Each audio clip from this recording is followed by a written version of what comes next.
Olá, pessoal. Preparados para mais um mergulho profundo com a gente? Bora lá? Hoje a gente vai se aventurar no tema que está dando o que falar no mundo todo. A Ucrânia, a Rússia e a promessa do Trump de acabar com a guerra rapidinho.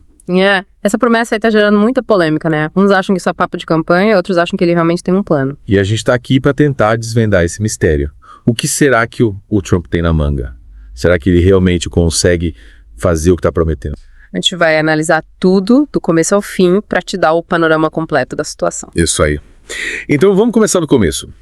O Trump não faz questão de esconder que não está nada feliz com a forma como o Biden tem lidado com essa guerra. Ele critica bastante o envio de dinheiro e armas para a Ucrânia, né? Diz que isso só piora a situação e coloca os AOE no vermelho, que os americanos estão pagando a conta e não estão vendo o resultado. E aí ele solta essa bomba de que vai resolver tudo num piscar de olhos. Mas como? Essa é a grande questão, né? Ninguém sabe como. Ele não dá detalhes, não explica o plano. E essa falta de transparência do Trump deixa todo mundo meio apreensivo. É aquela dúvida.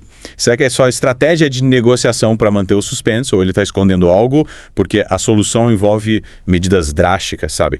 Sei. E para deixar tudo ainda mais complicado, a galera que trabalha com ele tem opiniões bem diferentes sobre como lidar com a situação. É verdade. De um lado, a gente tem o Mike Pompeo, ex-secretário de Estado do Trump. Ele é da linha dura, sabe? Ele acha que a Rússia não pode vencer essa guerra de jeito nenhum. E por quê? Ele acredita que se a Rússia vencer, ou mesmo se a Ucrânia fizer muitas concessões, isso pode encorajar outros países com ambições expansionistas, tipo a China. Fez sentido. A China tá de olho em Taiwan, né? Exato.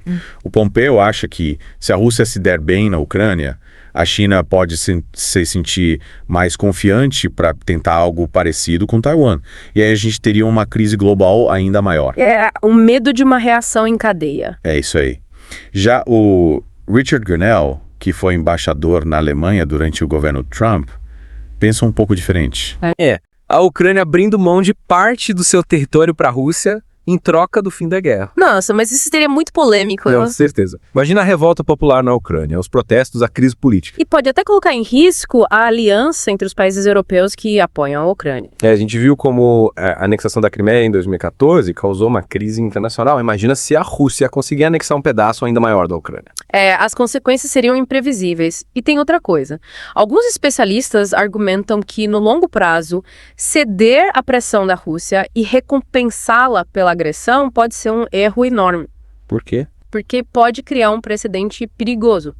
Se a Rússia conseguir o que quer usando a força militar, outros países podem se sentir incentivados a fazer o mesmo. Tipo, se a Rússia invadiu a Ucrânia e conseguiu anexar território, por que não posso fazer o mesmo com o meu vizinho? Exatamente.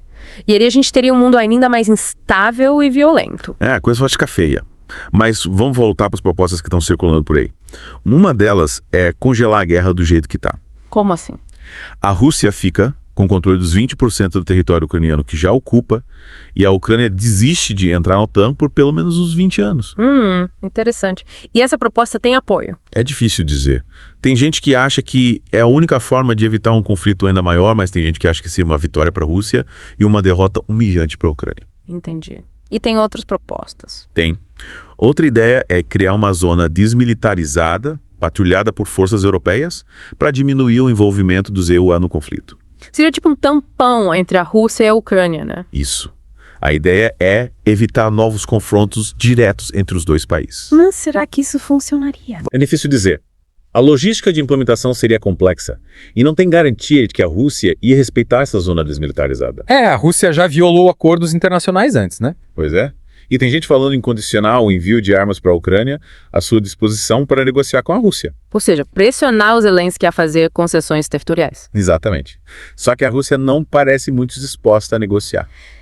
O Dmitry Medvedev, ex-presidente da Rússia, já disse várias vezes que eles não vão abrir mão dos territórios que conquistaram. E na Europa, a situação também é complicada. A Elina Valtonen, que é a ministra da Finlândia, defende que a Ucrânia precisa aceitar um acordo de paz, qualquer que seja ele, para evitar uma ruptura na aliança ocidental. Ela está preocupada com a unidade da OTAN, né?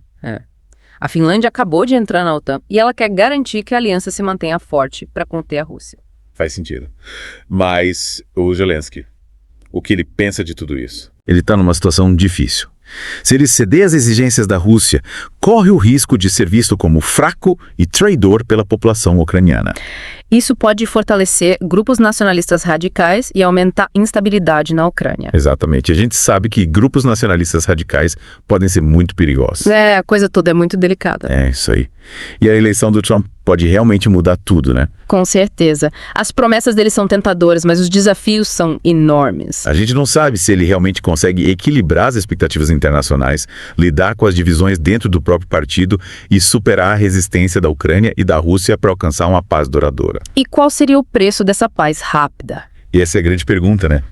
Será que vale a pena sacrificar a integridade territorial da Ucrânia e correr o risco de fortalecer a Rússia, em troca de uma paz que pode ser temporária? São muitas variáveis, muitos interesses em jogo. A gente precisa analisar tudo com cuidado, sem tomar partido, para entender melhor essa situação complexa. É isso aí, pessoal. A gente tentou te dar um panorama geral dessa história toda, mas a conversa continua. Compartilhem suas opiniões, mandem suas dúvidas, vamos juntos tentar entender o que o futuro reserva para a Ucrânia, para a Rússia e para o mundo. Até a próxima. Valeu!